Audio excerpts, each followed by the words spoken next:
পাট্টা মন্ত্রী যদি না আসে তাহলে কেন্দ্রের কাছে কি করে সেই খবরটা যাবে? আপনাদের মাধ্যমে বা আমাদের মন্ত্রী লেভেল থেকে যেখান থেকে শুরু করে রাজ্য সরকারের মাধ্যমে কেন্দ্রকে বলা হোক কিছু, কেন্দ্র যেন কিছু ব্যবস্থা করে। আর এই যে গৃহহারা মানুষরা এখন সেকালিপুর স্কুলে আছে, কিছু তারানগর স্কুলে আছে, কিছু শিবিরে আছে, তাদের অলরেডি কাগজপত্র ডকুমেন্টস নেওয়া হয়েছে, তাদেরকে পুনর্বাসন দেবে এবং প্লাস আবাস যোজনার ঘর দেবে। তারপরে ওখানে শিফট করার কিছুদিন পর তারা পাঁচটার দিন আবেদন করবে।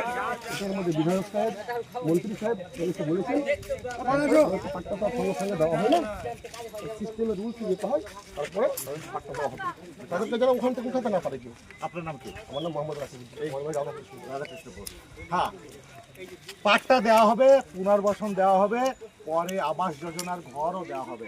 হ্যাঁ, আমরা কলকাতাবাসী বা যারা শহরাঞ্চলে থাকি তাদের একদিন যদি বেশি বৃষ্টি হয় আর সেখানে যদি ঘরের মধ্যে জল ঢুকে যায়, পাড়া রাস্তায় জল ঢুকে যায়, আমরা